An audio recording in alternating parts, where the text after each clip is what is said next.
Bonsoir à toutes et à tous. Aujourd'hui, on se retrouve grâce à Midreshet Yehuda avec Georges Spira. Et aujourd'hui, il va nous parler, si tu veux, des dynasties chassidiques.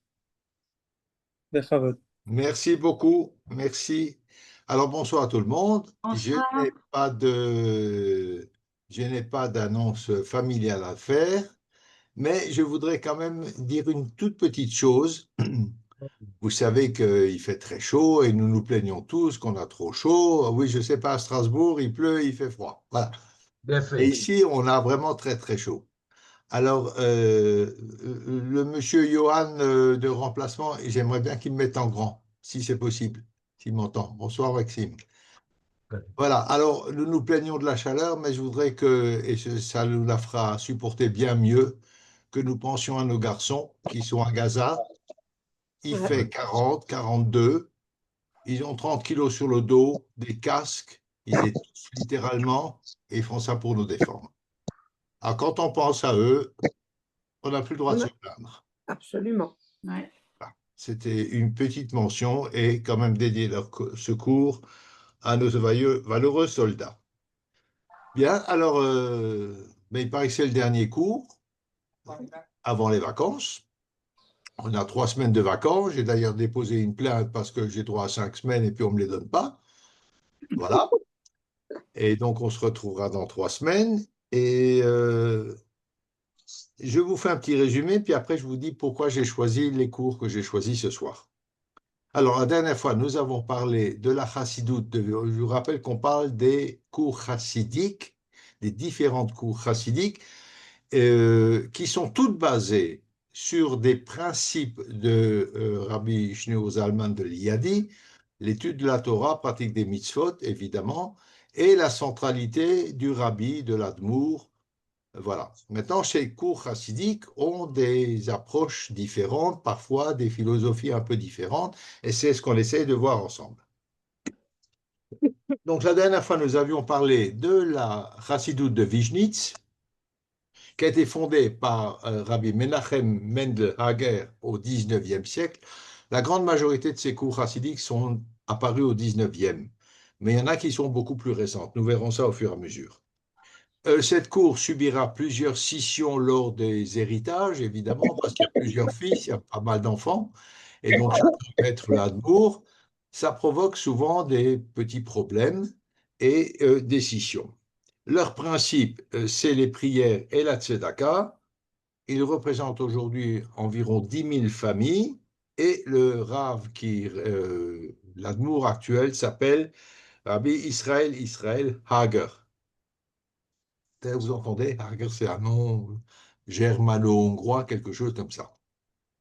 Ensuite, nous avons parlé des Belser Chassidim, la Chassidoute de Bels, fondée par Rabbi Shalom Rokeach au début du XIXe siècle. Ça, c'est une dynastie assez importante. Et leur particularité, donc les principes sont toujours les mêmes, le rabbi, c'est le rabbi, mais ils ont une particularité, chacun son originalité. Entre autres, les Bels vont construire une immense synagogue à Bels, qui sera inaugurée en 1843. Et je vous avais raconté que les nazis ont voulu détruire cette synagogue et n'y arrivant pas ni à la dynamite ni avec des masses, ils ont mobilisé les Juifs de Bels qui ont dû la démonter pierre par pierre avant d'être eux-mêmes exécutés. Ah, En 1926, le rabbi l'Admour régnant s'appelle Aaron Rokeach. Il est recherché par la Gestapo et ses fidèles réussissent à l'exfiltrer avec son frère. Actuellement, il perdra d'ailleurs toute sa famille pendant la Shoah. Il se remariera. Lui-même n'aura pas d'enfant, mais son frère aura un fils. Et actuellement, le Hadmour s'appelle Issachar Dov Rokeach. On retrouve toujours la même famille, donc. Ils sont un peu plus de 10 000 familles. hum, Et ils ont inauguré à Yerushalayim en 2000, donc il n'y a pas très très longtemps, une immense synagogue, donc à l'image de celle d'origine de Bels, dont l'Aaron HaKodesh à lui seul peut contenir 70 Sefer Torah. C'est donc quelque chose de vraiment très, très grand. Vous pouvez la voir, c'est dans le quartier des Chassidim de Bels, et ils sont contigus à Romema, derrière la Tachanata Merkazit à Jérusalem. C'est un immense bâtiment, très, très beau. Alors, leur particularité, eux, c'est qu'ils sont favorables à l'enseignement des mathématiques, des sciences et de l'anglais, ce qui n'est pas le cas de toutes les cours. Lily, Ouais. je peux donner après un mouchoir. Ouais. J'ai oublié de prendre. Merci. Voilà. Autre chassidoute que nous avons envisagé la dernière fois. Donc, on a Vizhnitz, on a Bels et la chassidoute de Gour. Gour, qui a été fondée au 19e aussi par Rabbi Yitzhak Meir Rothenberg, qui est un descendant du Maharam de Rothenburg. Ça, c'est une histoire beaucoup plus ancienne, du XIVe siècle. Ce rabbin qui a été emprisonné à Insisheim près de Mulhouse, qui a refusé qu'on le libère, il était donc otage. Il a refusé qu'on paye une rançon pour le libérer, je vous rappelle juste en 2 mots l'histoire, et sa dépouille a été retenue en otage aussi jusqu'à ce qu'il avait interdit qu'on paye pour lui, jusqu'à ce qu'un juif fortuné dise je ne veux pas payer pour la dépouille de Rabbi Meir de Rothenburg, mais je veux payer pour qu'on le sorte parce que je veux être à condition d'être enterré à côté de lui. Et encore aujourd'hui, on peut voir la tombe de Rabbi Meir de Rothenburg et de son bienfaiteur dans le cimetière de Worms, qui est un des rares cimetières que les nazis n'ont pas détruit. Ils l'avaient conservé comme souvenir de la race maudite disparue. Ce cimetière est à côté n'est pas très très loin de la gare de Worms, donc en plein centre-ville. Voilà, donc un descendant du Maharam de Rothenburg, Rabbi Yitzhak Meir Rothenberg. Il refuse d'être payé pour être rabbin. Et donc, il travaille dans une usine de talit. Ensuite, il va ouvrir un magasin de dentelle. Ça va se casser la figure. Et la communauté va lui proposer le poste de Rosh Yeshiva, donc pas de rabbin, mais de Rosh Yeshiva, d'enseignant. Il va s'opposer violemment au tsar et aux mesures antisémites du tsar. Et pour échapper au tsar, il va changer son nom. Et de Yitzhak Meir Rothenburg, Rothenberg, il deviendra Rabbi Yitzhak Meir Alter, le nom de la dynastie jusqu'à aujourd'hui. Voilà. Mais il s'oppose toujours au décret du tsar. Les principes, évidemment, c'est l'étude de la Torah, la Tfila, mais lui, il apporte une nuance sur le rôle du tzaddik, qui n'est pas, comme dans beaucoup d'autres dynasties, une espèce d'intermédiaire entre Akadosh Baruch Hu et les Juifs. Il n'est qu'un guide. C'est un rôle beaucoup plus modeste. Il est là pour aider les Juifs à trouver la voie de la Emouna, de la foi, et la voie d'Akadosh Baruch Hu. Il a eu un très grand malheur dans sa vie, c'est qu'il a perdu de son vivant ses 13 enfants. Ouais. C'est terrible comme histoire. Voilà. Et puis, il aura un successeur, un petit-fils, parce que 13 enfants, mais ce n'étaient plus des petits, c'était déjà des adultes. Un petit-fils qui s'appelle Rabbi Yehuda Leib Alter, qui est très connu sous son appellation du Sfat Emet. Le Sfat Emet, c'est le livre de Rabbi Yehuda Leib Alter, qui est étudié encore aujourd'hui, qui est un livre très important de commentaires de la Torah. Aujourd'hui, le rabbi de Gour s'appelle Rabbi Aryeh Alter, évidemment. Alors qu'au départ, ils étaient très très opposés au sionisme. Ils sont plus modérés aujourd'hui, mais nous allons voir ça dans le cours de la soirée, pourquoi il sera plus modéré par rapport au sionisme. Entre autres, d'ailleurs, il va largement participer au développement de la Agudat Israël. Ah, Agudat Israël, c'est un nom qui va aussi revenir souvent ce soir. Voilà ce que nous avions vu. Et alors, comme on est dans les 9 jours, qui n'est pas franchement une période très sympathique, j'ai décidé de parler ce soir de 2 dynasties pas sympathiques du tout non plus. Ce sont les Satmar et les Neturei-Karta. Et vous allez voir pourquoi, en tout cas à mes yeux, ils ne sont pas sympathiques et j'aimerais bien qu'ils passent dans l'oubli. On va attaquer ce problème-là. Donc, à Siget, c'est une ville en Roumanie. C'est là où est né Elie Wiesel. À Siget, il y a une cour la cour de Siget, la dynastie de Siget, qui est menée par Hanania Yom Tov Lipa Teitelbaum. Hanania Yom Tov Lipa Teitelbaum. C'est le tzaddik de cette dynastie. Il décède en 1904, je reviendrai sur l'histoire, le début et après. Il décède en 1904 et lui succède son fils aîné, Chaim Tzvi Teitelbaum. Chaim Tzvi Teitelbaum. Sauf que un certain nombre de ces chassidim optent pour le deuxième fils, qui s'appelle Yoel Teitelbaum, qui lui est beaucoup plus connu. Et donc, très fâché de ne pas être nommé Admour, il quitte Siget et se rend à Satmar Nemeti. Satmar Nemeti est une ville en Hongrie qui s'appelle aujourd'hui Satu Mare, d'où le nom de la cour de Satmar. Il se rend là-bas en 1905, donc moins d'un an après le décès de son père, accompagné d'un groupe de fidèles. Et il s'autoproclame rabbi de Satmar. Donc nous avons deux dynasties qui sont les mêmes, en fait. Celle de Siget et celle de Satmar. Bien. Son influence est grandissante, très importante, et en 1911, il est nommé rabbin d'Ilosva. Puis en 1921, le nord-est de la Hongrie est détaché de la Hongrie est rattaché à la Roumanie, et du coup, beaucoup des fidèles de Chaim Tzvi, le frère qui était resté à Siget, ne peuvent plus aller voir leur rabbi. Donc, ils se rabattent sur Yoel, qui est à Satmar. Et donc, son groupe grossit. Puis Chaim Tzvi décède subitement, très jeune encore, et il y a une maman là-dedans. Et la maman préfère nettement Yoel à son propre petit-fils, donc le fils de Chaim Tzvi, qui s'appelle Yokusiel Yehuda, et elle préfère nettement son autre fils Yoel. Alors, du coup, Yoel retourne à Siget, mais les fidèles de son frère, de Chaim Tzvi, c'est une dynastie où on se tape dessus. Hein. Ça vaut... comment ça s'appelait ce truc-là Dallas, voilà. Il retourne à Siget. Alors, il est tout à fait considéré, respecté, mais pas aimé. Yoel Teitelbaum est un homme profondément clivant.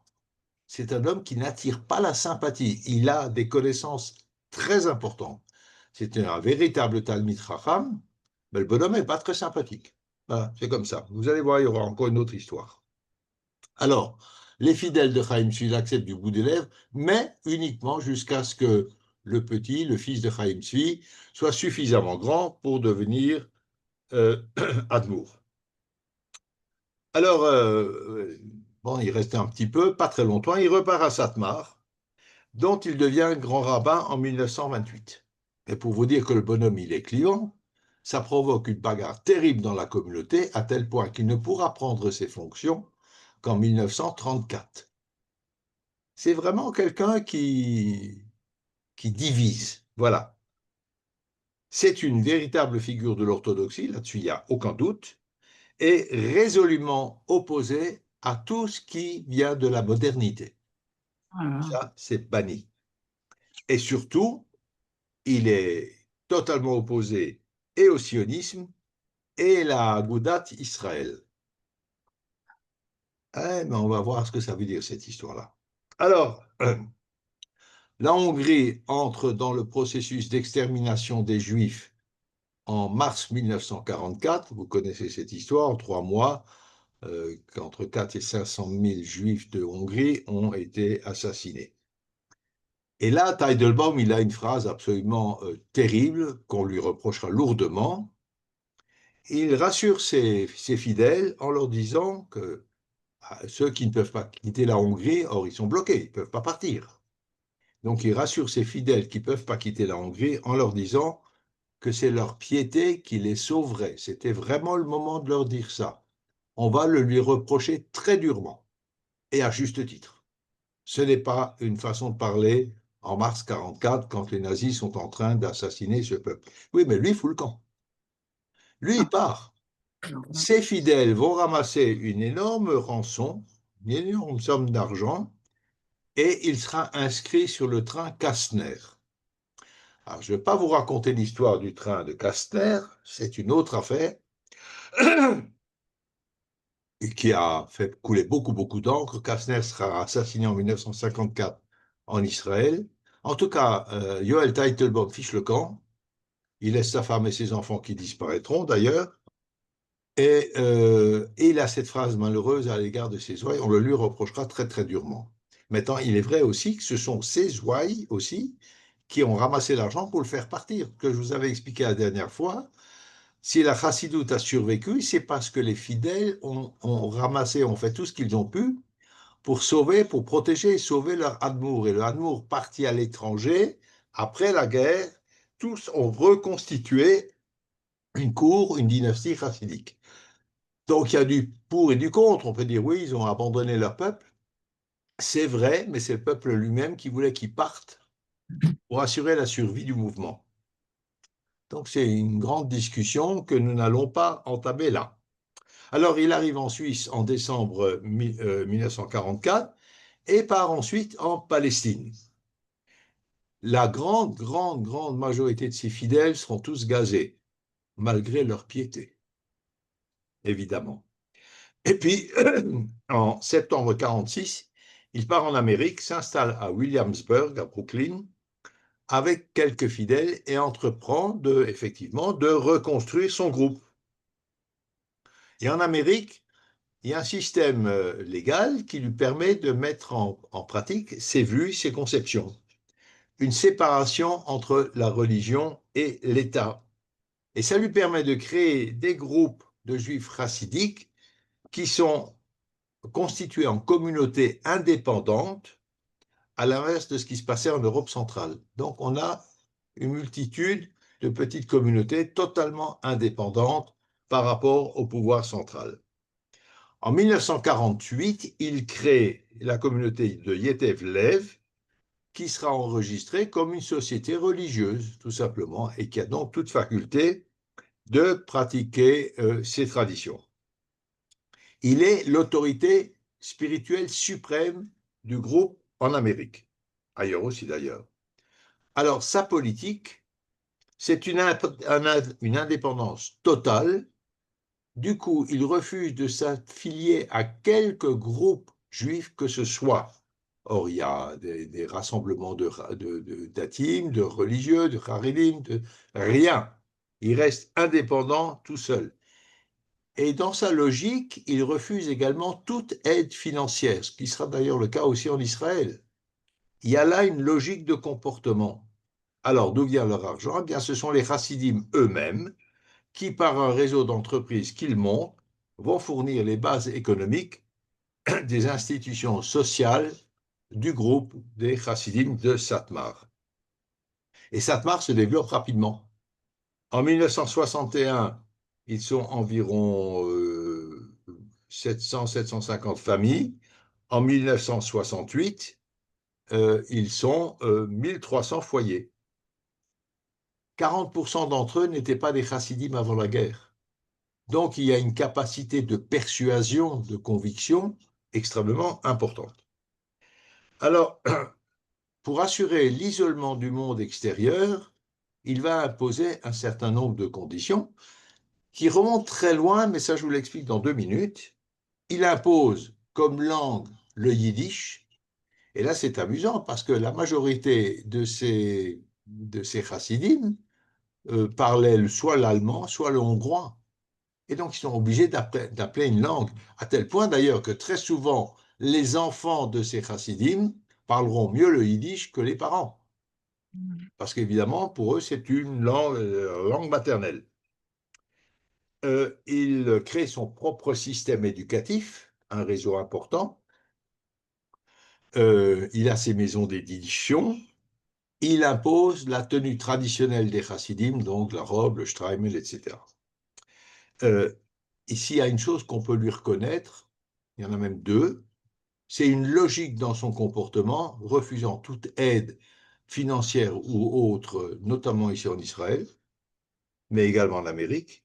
Et puis, son entêtement à isoler sa communauté va permettre grandement la survie du yiddish, de cette langue qui a sombré dans les fours crématoires. Et donc, le fait d'imposer l'utilisation du yiddish va permettre la survie de cette langue, et c'est quand même une langue d'une très, très grande richesse littéraire, dans le théâtre, dans la musique, etc. Voilà, en 1968, il fait un AVC, ça arrive, et c'est sa deuxième épouse. Il a perdu sa première épouse, vous l'avez dit, qui s'appelle Alte Faiga. C'est curieux comme nom, Alte, ça veut dire la vieille Faiga. Bon, Alte Faiga, qui administrera le groupe jusqu'à son décès en 1979. Donc, pendant plus d'une dizaine d'années, cette femme va diriger les chassidim de Satmar. En 1974, commence un projet très important de création de logements qui s'appelle Kiryas Yoel. Kiryas Yoel, si vous l'entendez, c'est Kiryat Yoel, le quartier de Yoel Teitelbaum, à Monroe, dans l'État de New York. Yoel Teitelbaum n'a pas d'enfant. Il avait 3 filles qui sont décédées avant de son vivant encore. Et du coup, c'est son neveu. Son neveu, c'est le fils de son frère qui est parti avec lui, qui s'appelle Moshe. C'est le fils de... Pardon, pas le frère qui est parti avec lui. Le frère qui est décédé encore à Siguet au début, rappelez-vous, il est décédé brutalement. Il était revenu de Satmar à Siguet pour prendre la direction du mouvement, puis il est reparti. C'est donc le fils de ce frère, ce neveu, qui s'appelle Moshe, qui est nommé Admour, donc successeur. Malgré l'opposition de la grand-mère Alte Faiga, qui n'est pas d'accord du tout. Et qu'est-ce qu'elle va faire? Eh bien, il est proclamé rabbi en août 1980. La très très grande majorité des chassidim l'acceptent comme Admour, sauf Alte Faiga, qui, avec quelques disciples, forme un groupe dissident, les Bnei Yoel, et qui vont s'opposer de façon très très violente, avec des incidents vraiment brutaux, dans les années 80. Les Bnei Yoel, bon, on va en avoir d'autres comme ça. Nouvelle cour chassidique sur laquelle je ne vais pas m'étendre. En 1984, notre Moshe Teitelbaum, le fils de Chaim Si, je vous rappelle, nomme son fils aîné Aaron rabbin de Kiryas Yoel. Et en 1999, il nomme son troisième fils, Zalman. Il le rappelle de son poste de rabbi de Satmar à Jérusalem pour devenir rabbin de Williamsburg. Donc, on a 2 frères, Zalman et Aaron. Un est à Kiryas Yoel, l'autre à Williamsburg, qui est le grand centre Satmar. Et ce frère de Williamsburg, Zalman, est nommé Admour au décès de son père. Du coup, il y a une lutte entre les 2 frères, chaque groupe disant que dans le testament du père Moshe, il y avait désigné mon rabbin, et l'autre groupe qui dit non, c'est mon rabbi. Bref, on se tape dessus, et il y aura un procès, et qui va durer assez longtemps, et on va déboucher sur un schisme. Oh là là. Satmar, je vous ai dit, c'est Dallas. Alors, Moshe Teitelbaum décède en 2006. Les 2 groupes prétendent donc que leur père l'a désigné comme rabbi, et le procès sera assez long, ça ne tranchera rien du tout, et la dynastie sera scindée en 2 groupes. Voilà l'évolution des Satmar. Aujourd'hui, on les évalue à environ 120 000 membres dans le monde, c'est donc un groupe important, avec les 2 plus grandes communautés, une à Kiryas Yoel, l'autre à Williamsburg. Il y en a également à Borough Park, à Muncie, Los Angeles, New Jersey, Montréal, Anvers, Manchester, Londres, vous voyez que la liste elle est longue, en Argentine, en Australie et en Israël. Alors il y a un troisième un petit frère là-dedans, qui s'appelle Rabbi Chaim Yehoshua Halberstam, qui lui a pas de revendication au titre de Admour, pas du tout, mais il dirige la communauté de Monsey sans aucune revendication particulière. Ça, c'est grosso modo leur histoire. Alors, leur idéologie, c'est quand même un chapitre important. C'est évidemment une ultra-orthodoxie extrême formulée en Hongrie et qui a été adoptée par Joël Teitelbaum. Mais elle a été initialisée bien avant, dès 1860, donc une bonne quarantaine d'années avant, par Rabbi Hillel Lichtenstein et son gendre, Rabbi Akiva Yosef Schlesinger. Alors, pour les Strasbourgeois qui sont à l'écran, je ne sais pas si c'est en famille avec Rav Schlesinger. C'est possible, mais je n'en sais rien. En tout cas, ces deux ont initié cette ultra-orthodoxie hongroise. Alors pourquoi? Parce qu'on est à la veille d'un schisme dans le cadre du judaïsme hongrois. C'est une autre histoire dont je ne vais pas vous parler maintenant. En tout cas, devant le déclin de la pratique en Hongrie, la Hongrie est touchée par les Lumières, par la Scala.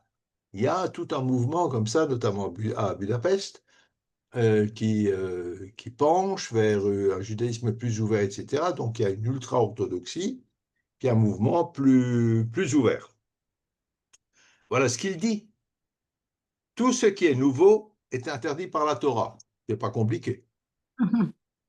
Voilà, tout ce qui est nouveau est interdit par la Torah. Et le yiddish et le fameux costume traditionnel dont je vous ai parlé tout à l'heure reçoivent un statut quasi religieux. On ne peut pas être religieux si on n'a pas le Streimel et le Kittel, etc. Et pourquoi? Parce que c'est un moyen de se séparer du monde. Entre autres, par exemple, les juifs religieux portent la barbe, il y a pas mal de raisons. Une des raisons aussi, c'est que ce système pileux les distingue des autres. Alors aujourd'hui, ce n'est pas tellement vrai, ça ne fonctionne pas vraiment, surtout qu'il y a des barbus de l'autre côté islam. Alors, ça marche plus, cette explication. Mais attends, c'était l'explication qu'on donnait. Genre, Paula a son micro ouvert. Paula, tu as ton micro ouvert? Je sais pas, non. Couper mon audio. Je dois le couper? Oui, voilà. Merci. Donc voilà. Alors, il faut se séparer déjà physiquement, visuellement, du monde extérieur. Et puis, ils sont catégoriquement opposés aux études laïques, évidemment, c'est de la perte de temps. Et ce qui est assez intéressant aussi, c'est qu'ils fondent les décisions halachiques, les tchouvot, beaucoup plus sur la Haggadah que sur la halacha. Et nous allons expliciter ça tout à l'heure d'une façon très, très précise. Voilà. Aux yeux des Satmars, les traditionalistes sont dangereux, mais encore pire, plus dangereux, pardon, que les réformés libéraux, mais les plus dangereux sont les modernes orthodoxes. Donc, ces juifs orthodoxes, un mouvement très important aujourd'hui, notamment aux États-Unis, d'une orthodoxie stricte, mais très ouverte sur le monde moderne, qui prône les études, etc., et l'inscription dans le monde moderne. Les modernes orthodoxes ont été initiés par Rabbi Azriel Hildesheimer. Donc, vous voyez, c'est pas un truc récent, ça date aussi de la fin du 19e, début du 20e, et aux yeux des Satmars, ce sont les plus dangereux. Le réservoir d'adeptes des Satmars, comme d'ailleurs pour les autres dynasties également, se trouve essentiellement chez ce qu'on appelle les Unterländer, c'est-à-dire le nord-est de la Hongrie et une partie de la Pologne, la Galicie. Ce sont des juifs d'origine pauvre, en général, non touchés par la Haskalah. C'est là qu'on va puiser l'essentiel du potentiel des dynasties. Et dans le nord-est de la Hongrie, ils sont largement influencés donc, par le chassidisme de Szigety, donc de Liechtenstein, et cette ultra-orthodoxie. Les successeurs se référeront à Liechtenstein et seront exactement sur la même lignée. Il y en a un qui s'appelle Rabbi Elazar Spira de Munkachevo, ce n'est pas mon ancêtre, mais il s'appelle Spira quand même. C'est la figure des ultra-orthodoxes hongrois entre les deux guerres. Et ce Spira, il voit l'Agudat Israël ultra-orthodoxe polono-allemande on parle de pas rien, l'Agudat Israël ultra-orthodoxe de culture polono-allemande comme une force démoniaque. Ah oui, je vais vous dire pourquoi tout à l'heure. Comme pire que le sionisme religieux ou laïque. Nous allons voir tout de suite pourquoi. Il prône, ce Spira, une passivité politique parce que s'impliquer dans la politique, c'est un manque de foi dans la providence divine. En d'autres termes, il ne faut rien faire. Il faut continuer son petit bonhomme de chemin, prier, étudier, se mêler de rien, Akol Bidei Shamayim. C'est ce que nous disons aussi. Mais enfin, il faut donner un petit coup de main aussi pour qu'Akadosh Baruch Hu intervienne dans la marche du monde. Voilà. Et donc, la Agudat Israël qu'il rejette, elle est opposée au sionisme. Pourquoi? Parce que le sionisme ne se revendique pas comme religieux. Mais pour Spira, c'est pire que ça. Le sionisme, c'est une tentative de forcer la main à Akadosh Baruch Hu, de forcer l'arrivée de Mashiach, et c'est donc impossible parce que c'est une décision d'Hachem que le Mashiach vienne, on n'a pas le droit de le provoquer. Ça va très loin. Le Spira critique par exemple le rabbi de Gour, Alter, pour avoir introduit des études laïques. Je vous ai dit tout à l'heure qu'ils admettaient, ils prenaient même l'étude laïque, et pour avoir autorisé les filles à aller à l'école. Écoutez, c'est les talibans de l'époque. Hein. L'obscurantisme absolu. Et il est opposé à la médecine moderne, qui est évidemment de loin pas aussi compétente que la médecine du Talmud. Ça va quand même très loin, hein, cette histoire-là. Et Teitelbaum, il a des oppositions à Spira. Des discussions, je vous l'ai dit, Yoel Teitelbaum n'est pas un homme facile à vivre. Malgré tout, il reprend tous les principes de Spira et les applique dans la dynastie des Satmar. Après la Deuxième Guerre mondiale, c'est là qu'il y a un problème avec les Satmar, la Shoah suit la création de l'État d'Israël. Je vous précise tout de suite qu'il n'y a pas de lien entre les deux a priori. Que ce soit bien clair. L'État d'Israël n'est pas la conséquence de la Shoah. Le mouvement sioniste date du 19e siècle et même déjà à la fin du 18e, mais surtout du 19e, et évidemment avec Herzl, la Shoah a simplement poussé l'ONU à voter un plan de partage. C'est tout. Ce n'est pas une conséquence de la Shoah. C'est très important parce que c'est ce que disent nos meilleurs ennemis. Or, ce n'est pas vrai. Or, la Shoah a été faite en Europe. Ils disent retournez en Europe. C'est là-bas qu'on vous a massacré, pas ici dans les pays arabes. Rien à voir. Israël est indépendant de la Shoah. Après, il y a beaucoup de discussions là-dessus. On peut beaucoup, il y a des relations philosophiques, eschatologiques, mystiques. C'est autre chose. Le mouvement sioniste date du 19e, la Shoah, c'est le 20e. Alors, il n'y a pas de relation de cause à effet. C'était important, on s'étendra là-dessus, mais pas maintenant. Voilà, mais par contre, les Satmars. Donc, la Shoah et la renaissance de l'État d'Israël, évidemment, déconcertent le peuple juif. Deux événements majeurs jusqu'à aujourd'hui. On réfléchit beaucoup à ce qu'ils signifient. Nous faisons partie de cette génération qui a vécu ces deux événements qui sont tout à fait considérables. Maintenant, les lire est une autre affaire. Mais Satmar, Teitelbaum, il apporte son explication. Ça vaut le retournement de valeurs morales des mélanchonistes aujourd'hui. Voilà. Il a une exposition. Alors, il y a beaucoup de choses. Il a une explication théologique exposée en 1959 dans un livre qui s'appelle Vayoel Moshe. Moshe Rabbeinu était content. Voilà. Il se base, tout son antisionisme est basé là-dessus. Il se base sur l'interprétation d'un verset de Shir HaShirim. Shir HaShirim, le Cantique des Cantiques, c'est un texte extrêmement important. Autant que je sache, c'est quand même pas la Torah de Moshe Rabbeinu, bien que ce soit un texte important. il sort un verset de ce texte qui apparaît à 3 reprises dans Shirachirim. Voilà ce texte. Je vous conjure de ne pas réveiller ni attiser l'amour d'Akadosh Baruch Hu jusqu'à ce qu'il le veuille. Je vous conseille de ne pas réveiller ni attiser l'amour d'Akadosh Baruch Hu jusqu'à ce qu'il le décide. Et comme c'est répété à 3 reprises, il y a 3 explications. C'est un principe, ce que je vous explique là, qui vaut pour tous les mouvements chassidiques antisionistes. Je ne parle pas de Gour, de Bels, je ne parle pas de ça, de ceux qui sont vraiment des antisionistes farouches, parce qu'on va en voir plusieurs ce soir.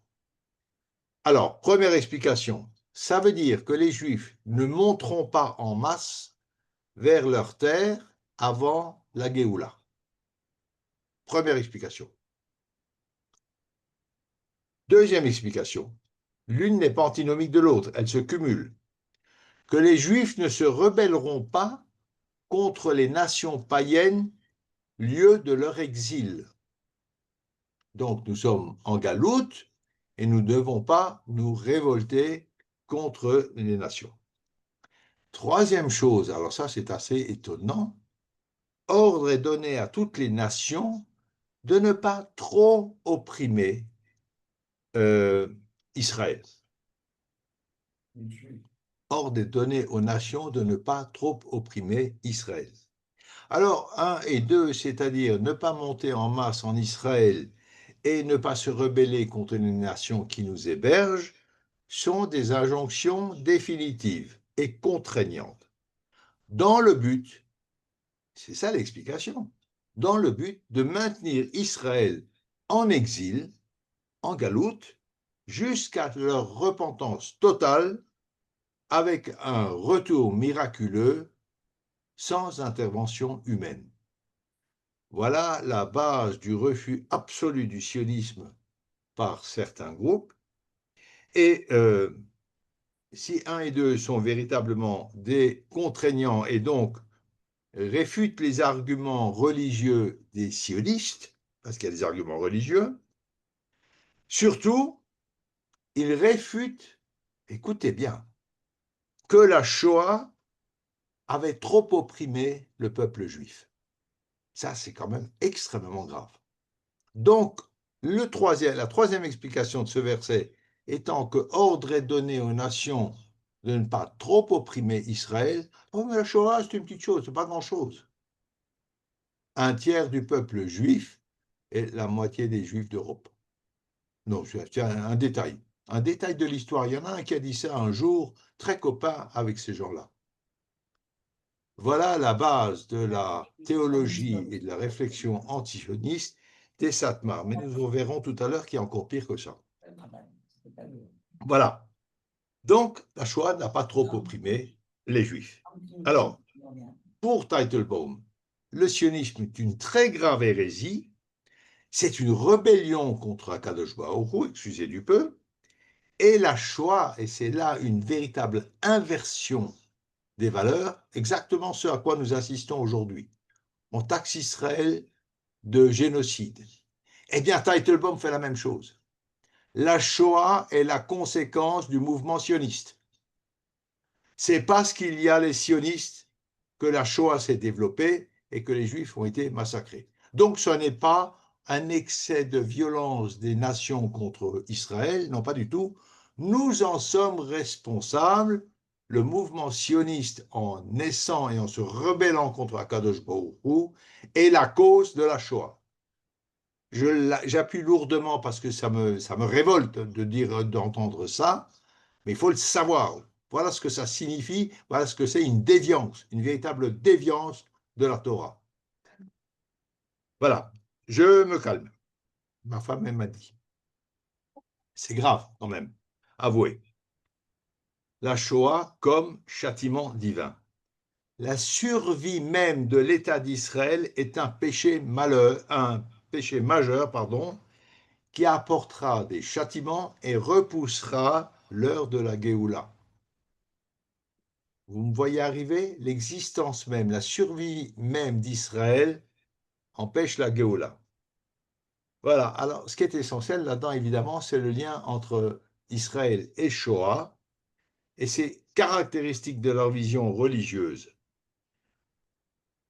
À Teitelbaum, figurez-vous, il est quand même soutenu par de riches partisans qui lui donnent des moyens, qui le font chef de file radical de l'antisionisme du monde orthodoxe,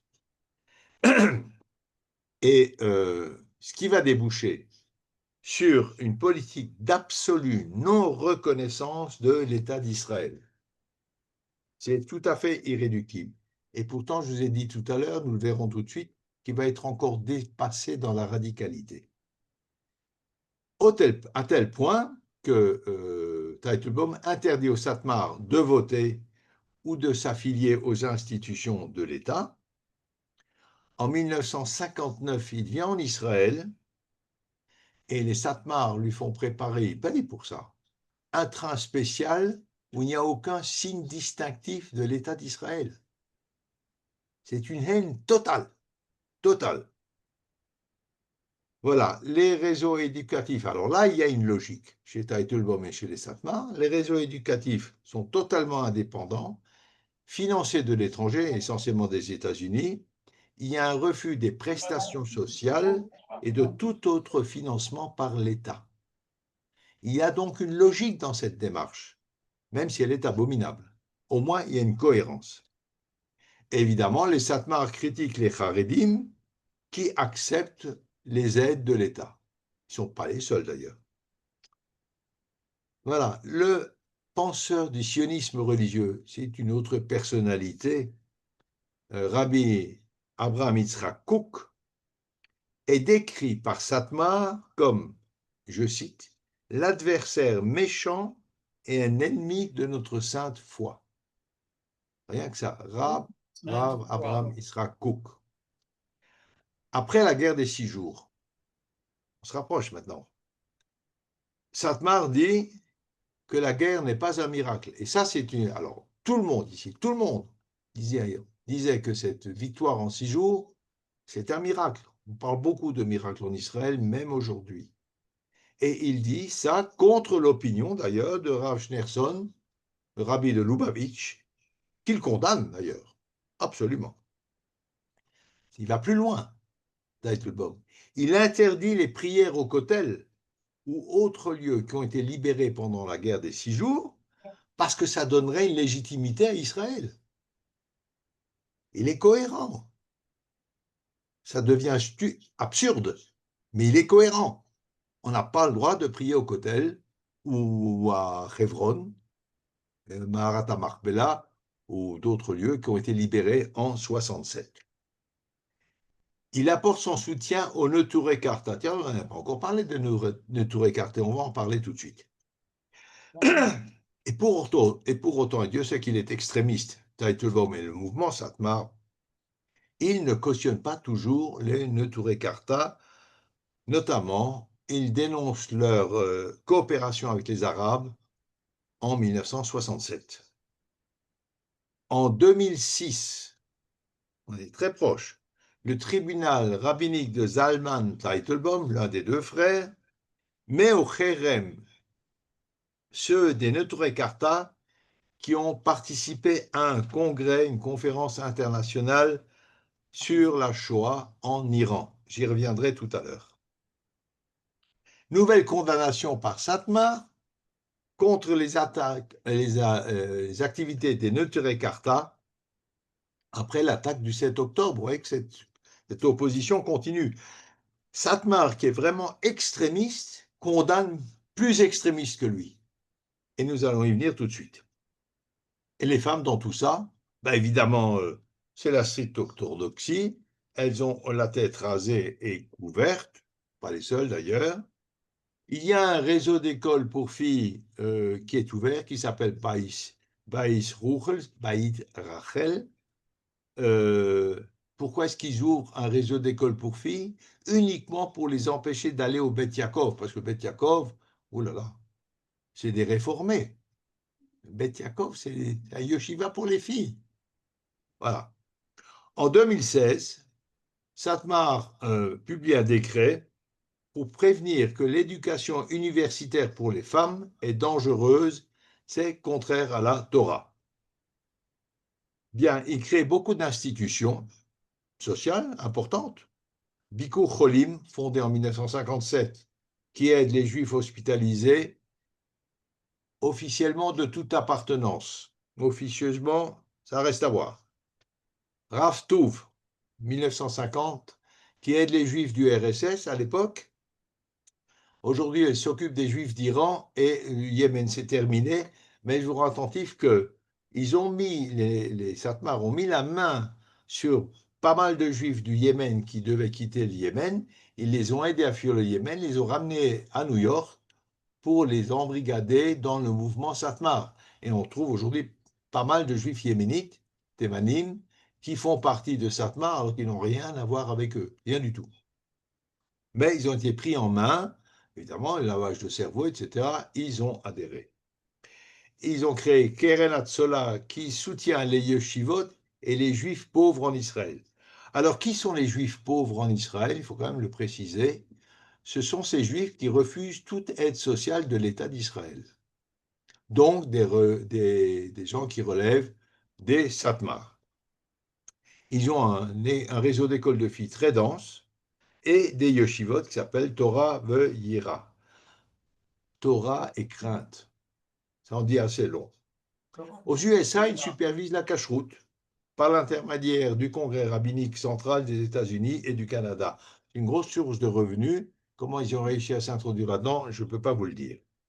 Ils ont évidemment leurs propres tribunaux rabbiniques, 2 journaux en yiddish, un pour chacun des frères.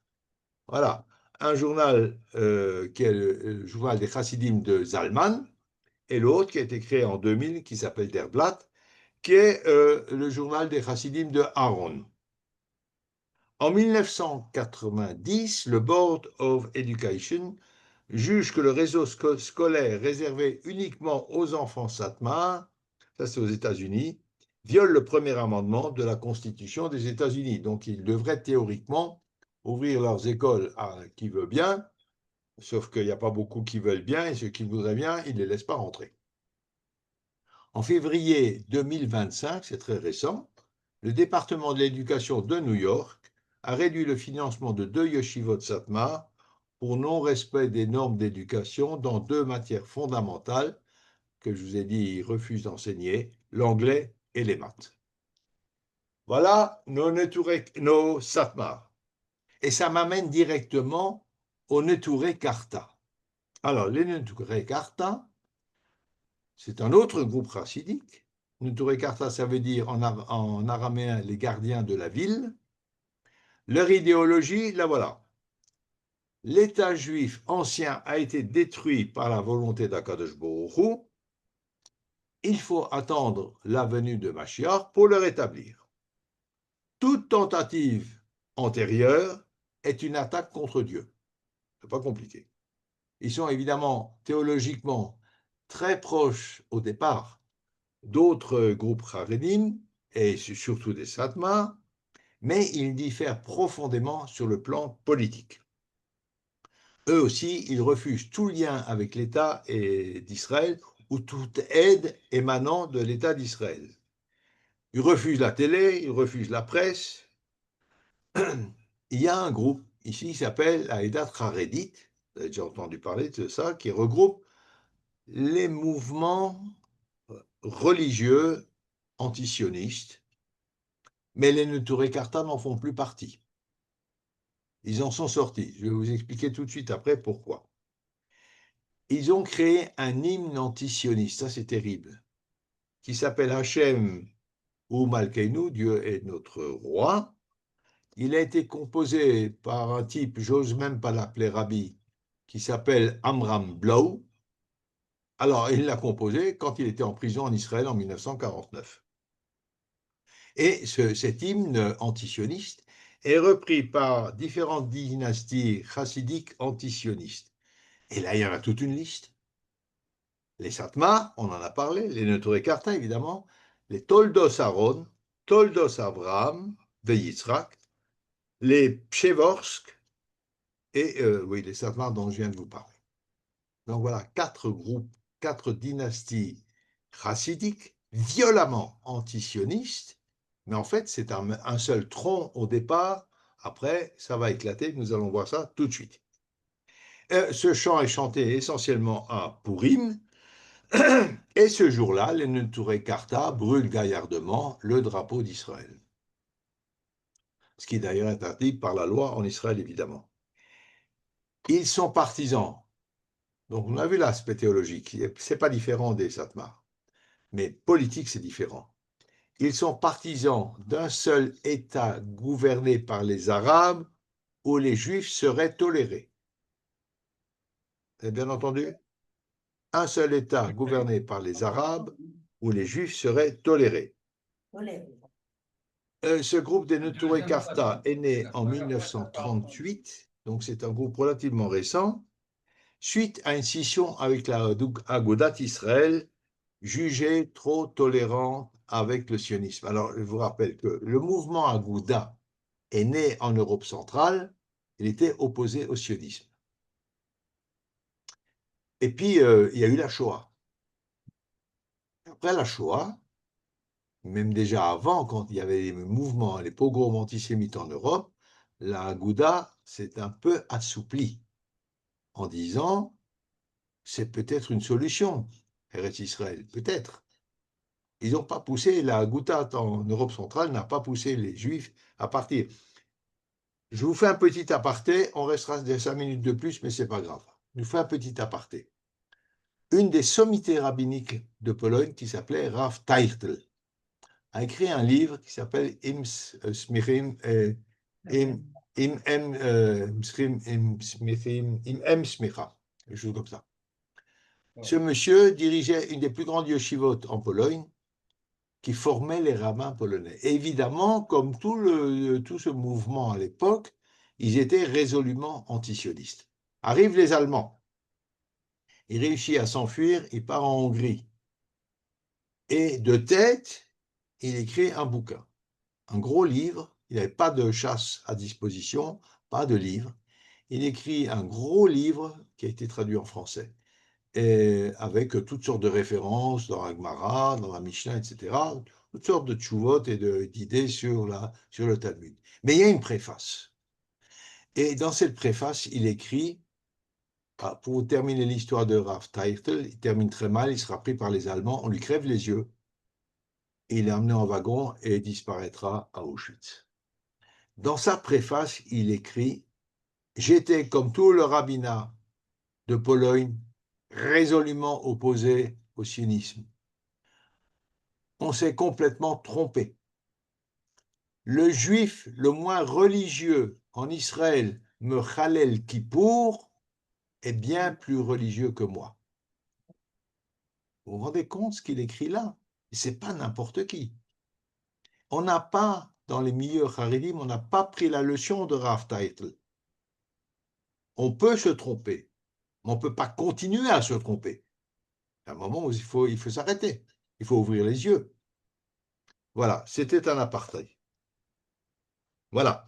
Donc le groupe naît en 1938, suite à la scission avec la Agudat Israël, qui s'ouvre un petit peu au sionisme. Et aujourd'hui, il y a 2 branches.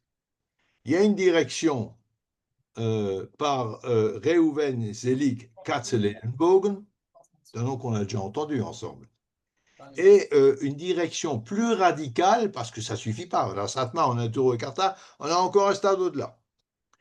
Dirigé par Moshe Hirsch à Jérusalem, celui-là, vous en avez déjà entendu parler, et David Weiss, encore une fois, je ne peux pas les appeler rabbis. Désolé. Donc, Moshe Hirsch à Jérusalem, David Weiss et Moshe Ber Beck à New York. On les appelle les Sicaires. Les Sicaires, c'était un groupe qui avait un petit poignard à la ceinture et qui procédait à des assassinats. Je ne dis pas qu'ils commettent des assassinats, mais ça en dit assez long sur l'état d'esprit de ces gens. Une majorité se trouve à Jérusalem et à Beth Shemesh, également Londres, New York, Vienne, Anvers et Montréal. Mais si on revient au début de cette histoire de Neturei Karta, au début, je vous l'ai dit, la Agudat Israël était très opposée au sionisme laïque, politique, et considérait que c'était une menace pour leur mode de vie haredi.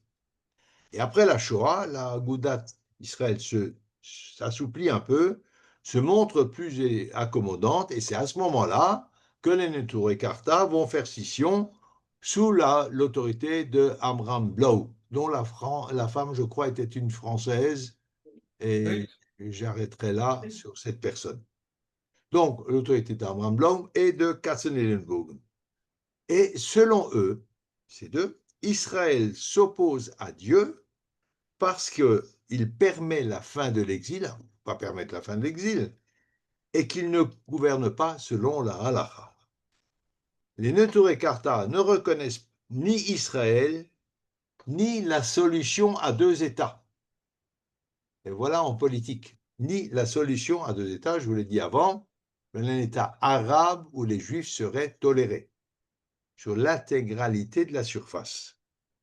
Leurs activités, notamment les relations avec l'Iran, et tous les négationnistes du monde, c'est quand même un monde, hein, sont condamnés, évidemment, par tous les mouvements haredim, y compris Satmar. Alors Satmar, on a vu tout à l'heure qu'ils en tiennent une bonne couche, mais là, ça va trop loin.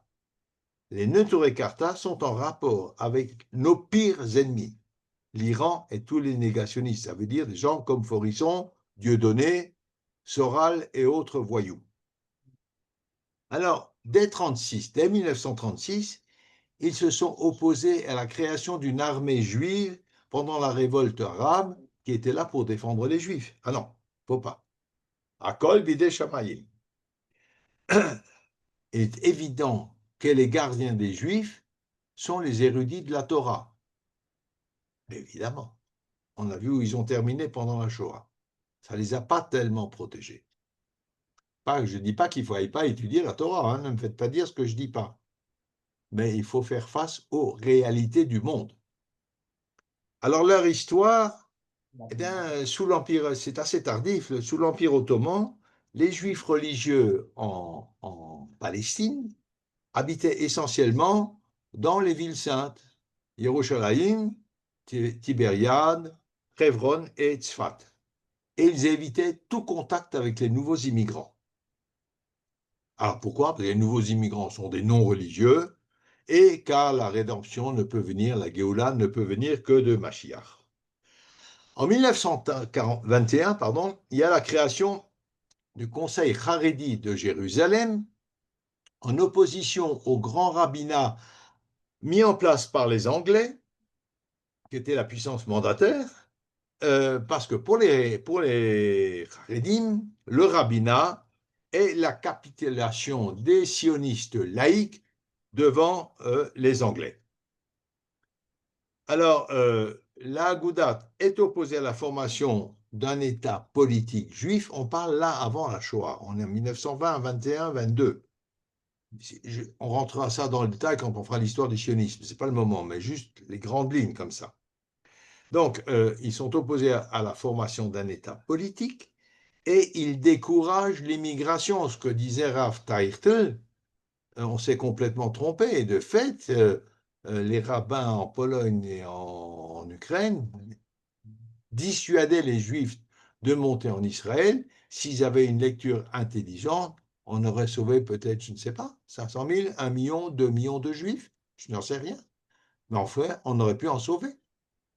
Et cet entêtement les a condamnés en Europe centrale. Bien, je continue. On serait envoyé en Ouganda. Pardon, je ne sais pas, quelqu'un a un micro ouvert? Je ne sais pas qui. Alors, devant la montée de l'antisémitisme dans les années 30, la Agudat se montre, je vous ai dit tout à l'heure, un peu plus conciliante avec le mouvement sioniste, y voyant une possible solution au problème juif. Et c'est là que Abraham Blau, qui est très actif dans la Aguda, rompt avec elle. On est là en 1937. Abraham Blau, qui sera le patron des Neturei Karta. Il rompt avec elle, de même d'ailleurs que Katzenelnbogen, et il fonde la Chevrat HaChaim, qui sera très rapidement renommé, on est en 1937, sera renommé en 1938 Neturei Karta. Voilà. Alors, 1948, les Neturei ne reconnaissent évidemment pas l'État d'Israël, entreprennent des manifestations parfois très violentes contre la sécularisation de Jérusalem, contre la profanation du Shabbat et la mixité dans l'espace public. Et puis tout bascule, alors tout ça, ça reste encore plus ou moins contenu. Mais en 67, après la guerre des 6 jours, tout va basculer. Neturei Karta cultive une amitié avec le monde arabe. En 1969, ils protestent devant l'ONU. Alors, il faut quand même voir qu'ils viennent avec leur kittel, avec leur streim ou leur chapeau, et puis tous les attributs d'un juif religieux, protester devant l'ONU contre l'existence d'Israël. Voilà, ce n'est pas des anonymes dans la rue. En 1970, ils manifestent avec l'OLP d'Arafat, qui est l'ennemi numéro 1 d'Israël. Ça va très loin. Et Arafat nomme Hirsch qui est un des chefs de Neturei Karta à Jérusalem, ministre des Affaires juives du mouvement palestinien. Au passage, il a quand même un salaire de 30 000 $ à l'époque. On est en 1970. Mais enfin, l'argent n'a pas d'odeur. Ça, nous le voyons là avec une illustration parfaite. Hirsch, un des chefs de Neturei Karta, avec un kittel et un streimel, qui est ministre des Affaires juives de l'OLP. C'est un monde. En 2004, deux Neturei Karta organisent des veillées de prière pour la santé de Arafat devant l'hôpital militaire Percy à Paris. Ça, vous en avez tous encore en mémoire, on les avait vus à l'époque. Alors là, quand même, ça va loin. Cet acte est condamné par toutes les organisations orthodoxes antisionistes. Mais ça, ils condamnent, ça va trop loin. Et évidemment, M. Hirsch assiste à l'enterrement d'Arafat à Ramallah. Weiss, qui est porte-parole des Neturei Karta, défend le Hamas après l'attaque du 7 octobre. Il le défend. Dans les manifs pour le cessez-le-feu qui se développent à Kaplan, à Tel Aviv, on note la présence de Neturei Karta. C'est d'une logique absolue. Ils vont manifester avec des gens manifestement de gauche, et pas tous, mais pour l'essentiel laïcs, pas contre le gouvernement, pour soutenir le Hamas. Dans les manifestations pour le cessez-le-feu, on trouve également des rabbins Neturei Karta de Corée du Nord. Alors, imaginez, ils vont aller se fourrer en Corée du Nord. C'est l'abjection totale, c'est l'inversion de toutes les valeurs. Et ils rencontrent, évidemment, le président iranien Pezeshkian lors de l'Assemblée générale de l'ONU. Ça va très loin, ça va très loin. En 2006, tout à l'heure, je vous l'avais dit, ils ont participé à une conférence internationale sur la réévaluation de l'effet de la Shoah, qui était en fait organisée par l'Iran, une conférence négationniste, clairement négationniste, alors que le grand-père de Hirsch a été assassiné à Auschwitz. Une conférence négationniste en Iran soutenue par les Neturei Karta. Ils sont les descendants de juifs hongrois et lituaniens et adeptes du Gaon de Vilna.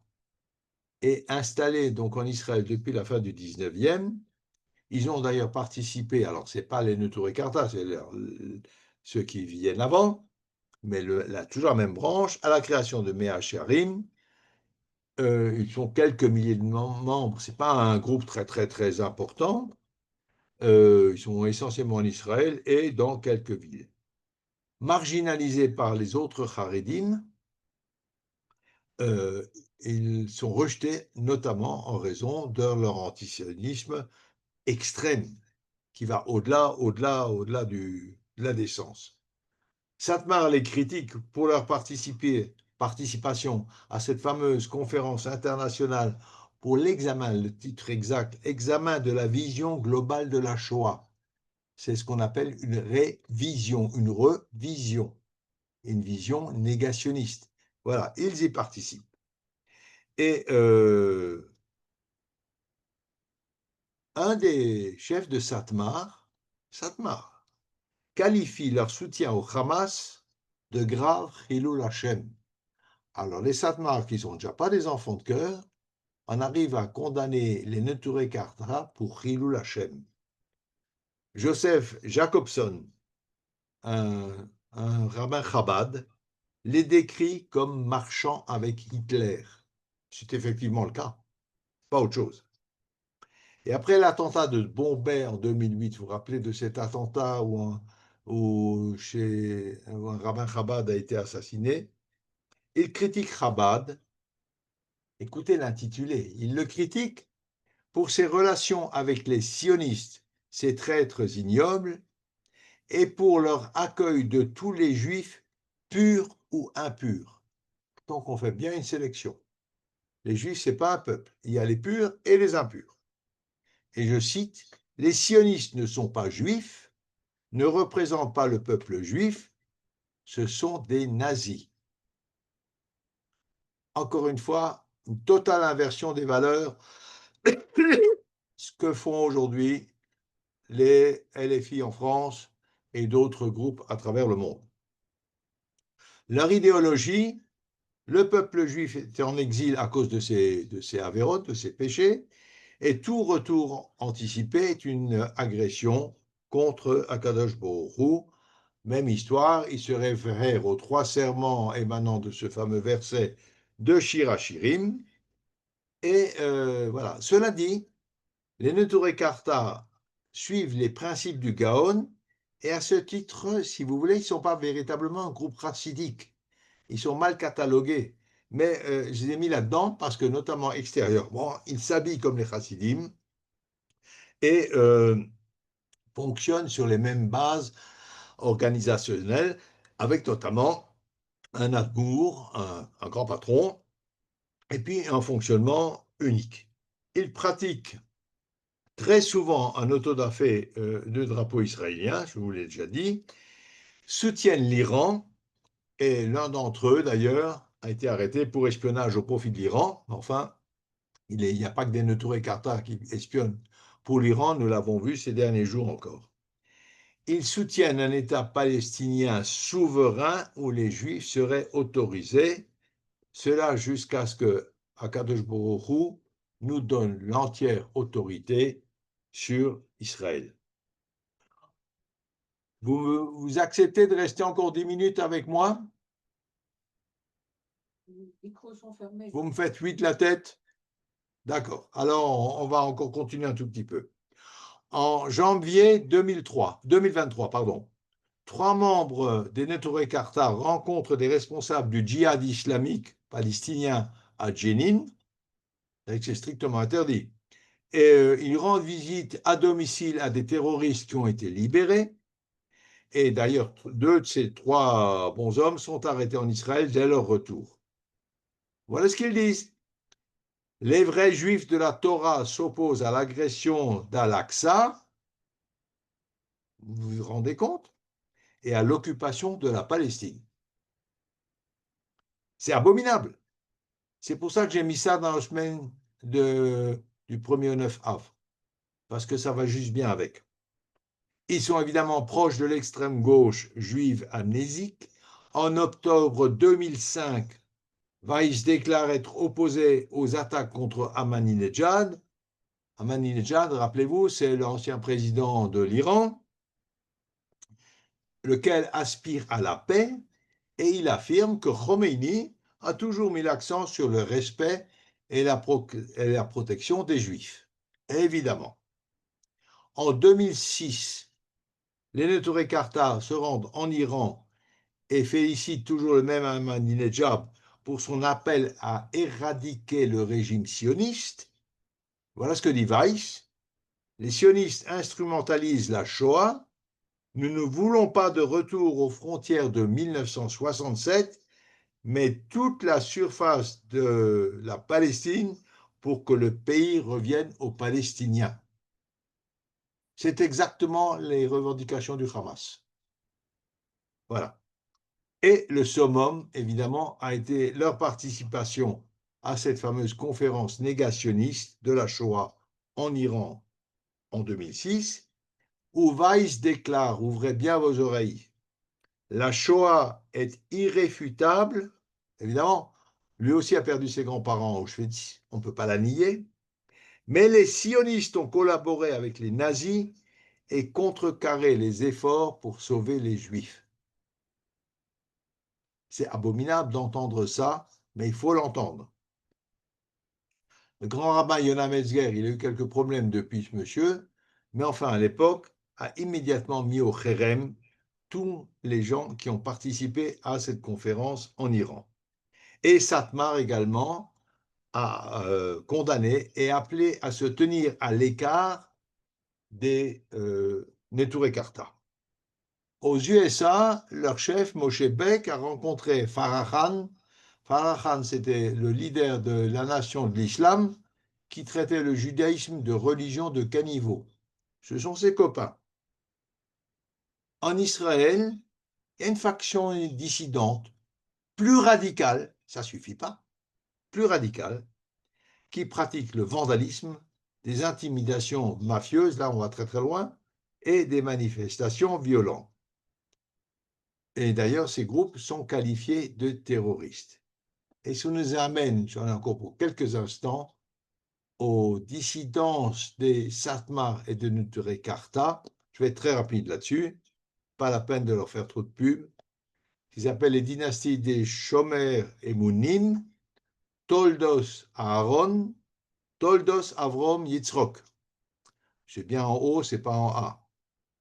Alors, les Shomrei et Mounim ont été fondés par Aaron Roth, qu'on appelle Reb Arele, en 1921 à Satmar. Donc déjà une dissidence au départ, à Satmar. Il émigre en 1928. Il est très pieux, ce Reb Arele, à tel point qu'on cite que Shabbat, sa prière personnelle, dure de 7 à 8 heures. On parle de Shaharit Moussaf.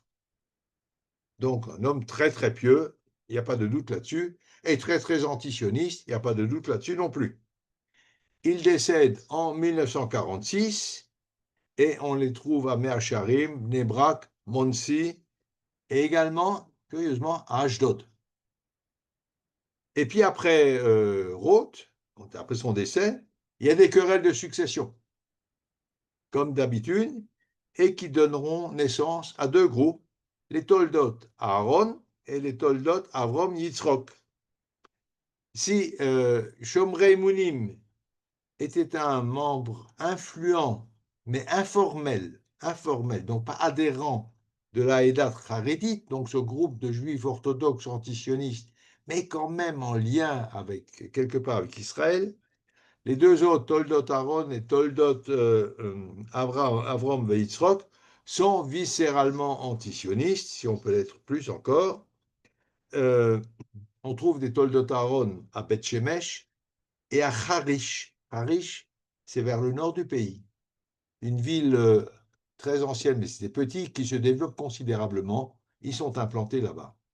Alors, toute leur théologie, tous leurs principes, toute leur manière de fonctionner sont les mêmes. On les distingue essentiellement, leurs caractéristiques particulières, je vais vous le faire rapidement, ce sont leurs vêtements. Les hommes mariés portent un manteau rayé blanc et gris en semaine et un cafetan doré rayé de brun le Shabbat. Vous connaissez ce cafetan, vous l'avez certainement déjà vu. Il y a une explication, mais ce n'est pas exhaustif, il peut y en avoir d'autres. On pense que à l'époque ottomane, les Juifs étaient un peu dangereux à Yerushalayim, n'était pas très facile, et donc ils ont mis ce cafetan doré qui ressemble un peu à une djellaba pour se fondre dans la foule musulmane. Une explication que j'ai déjà entendue, mais je vous la vends pour ce qu'elle vaut. Je n'affirme pas du tout que ce soit la bonne. En tout cas, voilà. Shabbat, ils ont un cafetan doré rayé de brun. Les hommes portent des chaussettes blanches les célibataires des chaussettes noires. Il y avait un groupe de rock qui s'appelait les Chaussettes Noires. Il y a très longtemps de ça. À 13 ans, les garçons portent le Streimel. Et tout le monde a une kippa blanche. Ce sont des distinguos vestimentaires qui les différencient des autres groupes chassidiques. Les femmes ont évidemment les cheveux couverts, pas de perruque. Les normes de tzniut sont très strictes, vous n'êtes pas étonnés. Les jeunes filles portent 2 tresses. Je ne sais pas pourquoi, mais elles portent 2 tresses. On voit par là qu'elles sont encore jeunes filles. Ce qui est plus intéressant, il leur est interdit de porter des vêtements de laine par crainte du châtenesse. Châtenesse, vous savez, c'est le fait de mélanger de la laine avec du lin. Et il y a des certificats de cache-route, oui, mais ils ne font pas confiance. Donc, tout simplement, on ne porte pas de vêtements de laine, comme ça, il n'y a pas de risque de châtenesse. Évidemment, l'étude de la Torah est essentielle et on pratique le mikvé quotidien. Ils ont également des livres qui leur sont propres, également un livre de prière, et ils portent l'accent sur l'étude des œuvres de Rabbi Aaron Halevi de Strahrochelier. Me demandez pas ce qu'il explique, je n'en sais rien, mais c'est leur livre de chevet, paraît-il. En tout cas, Rabbi Aaron Halevi de Strahrochelier était un disciple de Rabbi Nachman de Shneur Zalman, pardon, de Liadi, donc un descendant direct ou un étudiant direct du chassidisme. Bon, ils sont quelques centaines, peut-être quelques milliers dans le monde, très peu. Je m'arrêterai là-dessus parce que franchement, ils ne méritent pas le dérangement. C'est abominable ce que je vous raconter ce soir. C'est en phase avec la première semaine du mois de Av. Et voilà, on va les passer dans les méandres de l'oubli de notre mémoire. Ça n'engage que mes propos, mais je suis hors de moi avec ces gens. Un détail qu'il faudrait préciser. Les Oui. Satmar, d'une façon générale, beaucoup de chassidim, mais surtout les Satmar aux États-Unis, travaillent. Et c'est avec cet argent de leur travail qu'ils financent les activités en Israël. Absolument, et je l'ai dit, ils ont tout un réseau d'entreprises, ils travaillent et ils s'autofinancent. Un réseau Absolument. d'entreprises, chacun travaille. Oui, non, ils ont des entreprises aussi. Ils ont des entreprises. Pas que. Voilà. Ça, c'est la question de Paula. Et ça, c'est. Voilà. Alors, le livre que j'ai mal dit tout à l'heure, c'est Em Abanim Smecha. Comme une mère attend ses enfants de Rav Teifel. C'est vraiment un livre extrêmement intéressant. Et Paula nous a posé une question. Sait-on si les chassidim... Ah, vous pouvez ouvrir les micros aussi. Sait-on si les chassidim rescapés de la Shoah, comment se sont-ils insérés dans un mouvement chassid en Israël? Oui, alors il y a d'abord, il y a des chassidim qui sont partis avant la Shoah en Israël, il y avait déjà des implantations. Rappelez-vous, je vous ai expliqué que Chabad avait créé Kfar Chabad dans les années 1922-23 déjà. Donc il y avait déjà des chassidim ici, il y en a qui ont échappé à la Shoah, pas beaucoup, mais ils ont redémarré à partir de pas grand-chose, et puis il y a eu autre chose. Et ce que j'avais aussi expliqué, c'est que les cours chassidiques dont le rabbi, le Hadmour, a été sauvé, ont réussi à renaître. Par contre, il y en a d'autres où l'Admour n'a pas été sauvé, mais il restait quand même quelques chassidim, et ces gens se sont alors répartis, selon leurs affinités, dans les différents mouvements chassidiques qui sont renés de leurs cendres. Oui, Oui, mais est-ce qu'ils ont été aidés parce qu'ils étaient complètement démunis, pas d'argent, pas de métier après la Shoah? pour Est-ce qu'on commencer les a... alors déjà, au niveau en Israël, il y a les cours chassidiques, les mouvements qui adhèrent à la Coupe d'Israël, il y a eu des aides. C'est pour ça d'ailleurs que ce mouvement s'est formé. Sauf Satmar, évidemment, ce que je viens de vous expliquer ce soir, ils ont des aides, ni plus ni moins que d'autres rescapés de la Shoah qui sont venus et qui n'avaient plus rien. Hein. Tout le monde a redémarré avec pas grand-chose après la Shoah. Oui, non, mais comme il faisait partie d'un groupe reniant l'État d'Israël, c'était ça un peu ma question. Oui, alors Est-ce Satmar, qu'ils ont été certainement pas. aidés quand même? C'est justement ce que disait tout à l'heure Moshe, ils se sont mis au travail. notamment en Amérique, et là-bas c'était plus facile. Oui, en Et Amérique. de l'Amérique, beaucoup d'argent est venu ici pour soutenir les mouvements chassidiques ici. D'accord, Il y a un merci. lien très, très direct. Beaucoup de chassidim d'Europe centrale ont quitté l'Europe centrale au moment des pogroms, déjà au début du XXe siècle, et ont fait souche aux États-Unis, petitement. Après, ça s'est développé. Il y avait une entraide l'entraide est importante déjà entre eux, de toute façon, et en Amérique, ils s'en sortaient beaucoup mieux qu'ici, donc ils les ont aidés, clairement, absolument. En Israël, Quand on voit cette choule de Pels qui est près de Roméma, c'est impressionnant, impressionnant, vraiment. Nicole, J'ai quelques petites questions à te poser, si tu permets. attends une seconde, il y a Nicole Non. qui voulait demander quelque chose. Oui, Moi, je voulais te dire que j'ai un livre pour toi. Tu le sais? on t'entend pas, Tu m'entends pas? pas bien, parle dans le micro. Ah, je peux pas. Vas-y, vas-y, vas-y. J'ai un livre pour toi. Tu es au courant? Oui, oui, je sais, oui, oui, ça je suis au Tu courant. m'entends? Oui, oui, je t'entends, je t'entends. Je viendrai te voir à l'occasion. Ok, merci. Tu m'as entendu ou pas? Oui, oui, je t'ai entendu, pas de problème. D'accord. Tu peux Merci. demander- Alors, il y avait demander- d'autres questions. Je ne sais pas Oui, qui. moi j'avais une question, si tu veux bien me donner la parole. André, oui, avec plaisir. Bon, merci. D'abord, est-ce que les Satmars sont de nationalité israélienne ou bien américains? Je ne sais pas. Je ne pense pas qu'ils aient la nationalité israélienne. Je ne pense Oui, pas, parce que ça ne colle pas du tout avec leur idéologie. oui. Ça expliquerait peut-être la tolérance dont ils font l'objet en Israël. Bon, De quoi? c'est Possible. anormal la tolérance. Bon. Je Deuxièmement, tu veux pas. ne peux pas Oui. l'affirmer à 100%, mais dans leur logique, ils n'ont pas la nationalité israélienne. Je pense qu'une bonne partie d'eux sont des Américains. Et ça explique peut-être le fait qu'ils se sentent protégés, le fait de l'extérieur. Ils sont américains parce que Yoel Teitelbaum, en 46, est parti en Amérique et a Oui, refondé sa cour en Amérique, pas en oui, Israël. oui. Oui. Bon, enfin, ça, c'est un point à vérifier, hein, mais je crois qu'ils n'ont pas la nationalité israélienne. C'est très possible. Oui. Alors, encore une fois, ça pourrait expliquer la prudence qu'on a vue. On a envie de leur taper dessus, mais on se retient. Peut-être que ce n'est pas notre intérêt. Euh, deuxièmement, sauf si je me suis assoupi quand tu en as parlé, j'ai pas entendu le mot Peleg Yerushalmi. Ah non. La secte. Les Péleg, le Kouchalmi. Pélègre Yerushalmi? Non, tu connais pas? Oui, la fraction Yerushalmite Ils ne sont pas des chassidim, c'est des mitnagdim. Bah non, c'est des chassidim aussi. Non, c'est pas des Non. chassidim. On les c'est voit, des quand on les voit sur les mitnagdim. manifs, ils sont habillés comme les chassidim en tout cas. Ils se déguisent peut-être.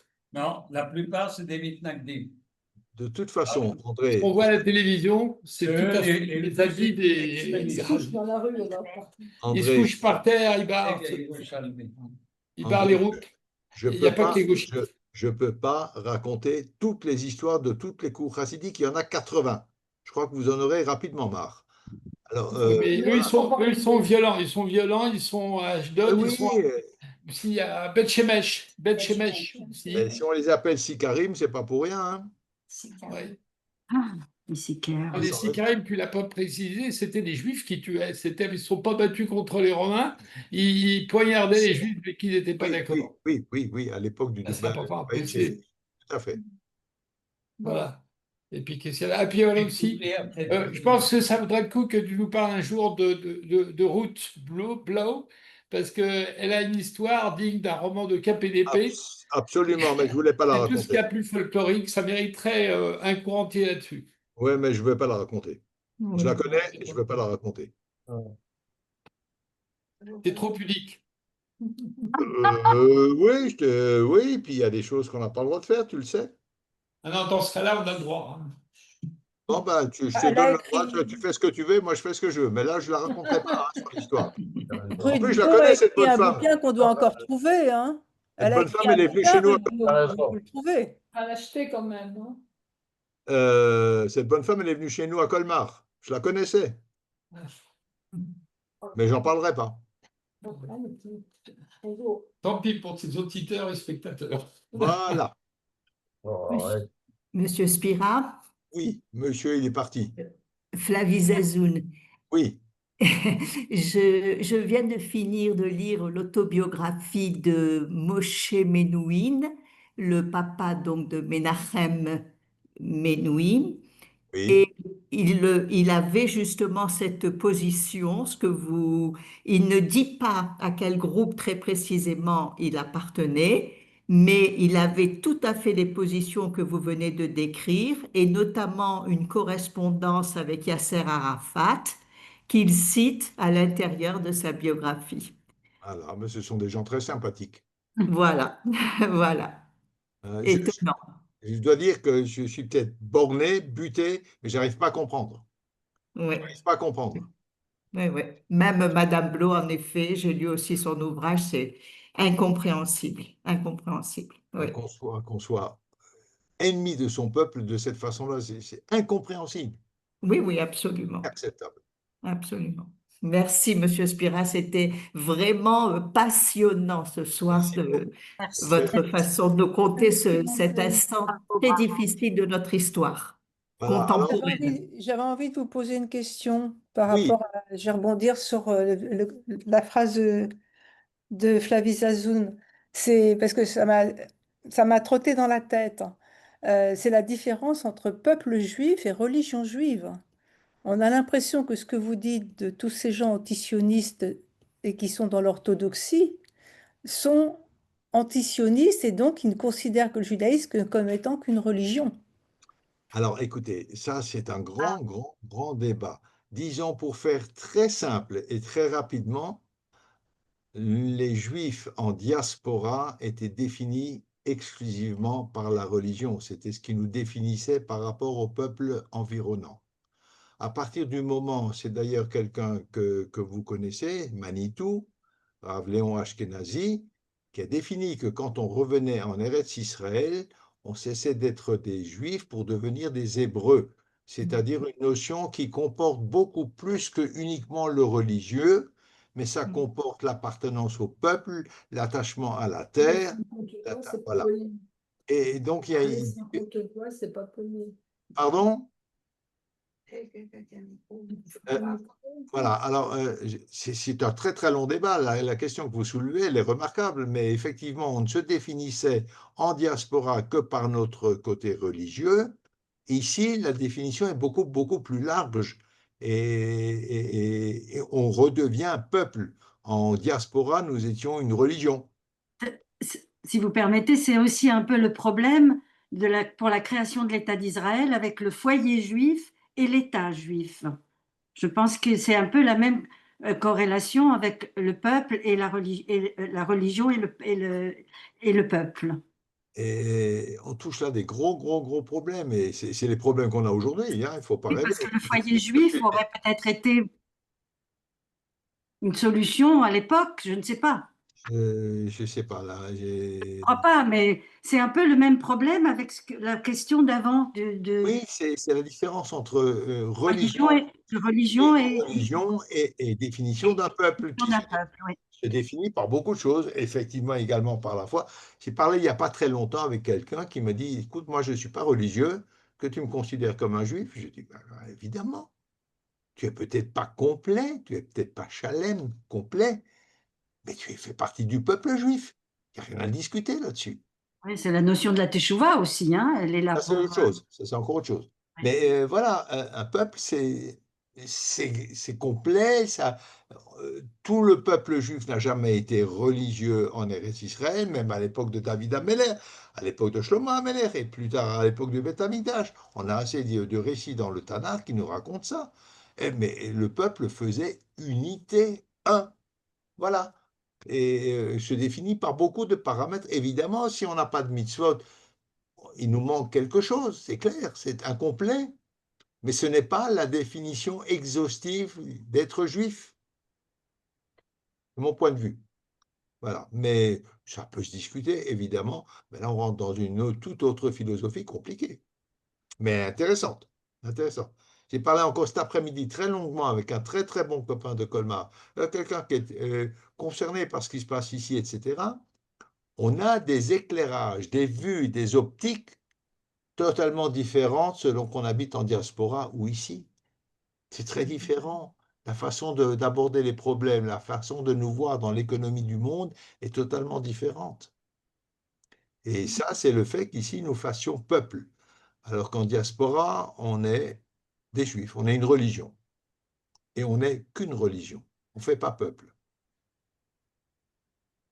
Ici, je suis directement concerné par le sort de mon prochain dans la rue. En début de cours, je vous ai parlé de nos soldats. Beaucoup, je suis certain que la grande majorité d'entre nous considèrent que ces jeunes qui sont à l'armée, ce sont nos enfants. On les vit comme nos propres enfants. C'est quelque chose qu'on n'arrive pas à comprendre, difficile à comprendre en diaspora. Ici, on se sent viscéralement lié, physiquement lié avec ses enfants. Ce sont nos enfants. Alors, je ne suis pas stupide, évidemment, que mon enfant, c'est encore différent, mais on les considère, ce sont nos enfants, voilà. Et on est terriblement anxieux pour eux, pour tous, soit religieux, pas religieux, etc. On fait peuple. Ça, c'est la différence. Je ne le savais pas non plus, on l'apprend en vivant ici. On ne le sait pas avant. Je crois qu'on arrive difficilement à concevoir ça en diaspora. On le vit ici au quotidien. Voilà. Même s'il y a plein de choses qui ne vont pas. Mais c'est notre peuple. Ouais. C'est nous. Un tout. Du plus religieux au moins religieux. Voilà. Je ne sais pas si j'ai répondu à la question. C'est une question profonde, hein, question difficile. Très. D'autres questions? C'est quoi des physalis? Pardon? J'ai répondu, Paula? Oui, oui, oui, largement. Merci, merci. Largement, non. Ah, si. Il y a Quand on tellement à débat- dire, il y a tellement à dire, il y notamment a sur les Juifs de la diaspora par rapport à l'État d'Israël. J'en parle pas du tout avec mépris, attention. Hein. Ah C'est non, pas non, ça. non, C'est sûrement pas, sûrement pas, non. Mais je dis que une c'est autre aussi approche. un problème que nous avons. Oui, bien sûr. Bien sûr. C'est une autre approche, c'est une autre optique, c'est une autre vision. Et c'est un autre vécu aussi. C'est un autre vécu. Voilà. Belles vacances, en tous les cas, Ah ben, elles passent vite, hein. oui, oui. Bonnes vacances à tout le monde. J'espère que je ne vous ai pas trop ennuyé. Et puis, je pense que je ferai quand même encore quelques petites dynasties à la rentrée. Et après, on va changer un petit peu de géographie pour qu'il y en ait un peu pour tout le monde avant de revenir de nouveau. On va faire des allers-retours. Alors, bonnes vacances à tout le monde. Bonnes vacances. Merci. Merci de votre présence. À bientôt. C'est nous. À bientôt. C'est À nous. bientôt. Merci. Bonnes vacances. Vos lumières. Merci. Merci pour tout. Merci à Cécile, hein, surtout aussi. Hein. Ah ouais, ouais. Sans Cécile, il n'y a pas de cours. Hein. Oui. Pourquoi est-ce- Derrière un grand homme, il y a toujours une grande femme. Oh là, oui, c'est joli. Allez, salut Pissam. Bonsoir tout le monde.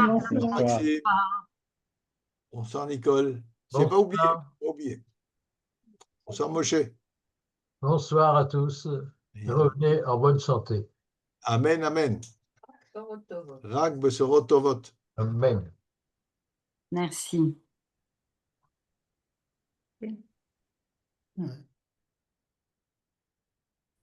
Comment Le monsieur, il est là, il n'est pas là, non. Non, Quel monsieur? tu peux pas se Le monsieur qui pilote le site n'est pas là. Bon, mais c'est pas grave. Il n'est pas là pour fermer. Ben, on va se dire bonsoir tout le monde et puis il fermera quand il voudra. Courage. Merci. Au revoir. Très bientôt.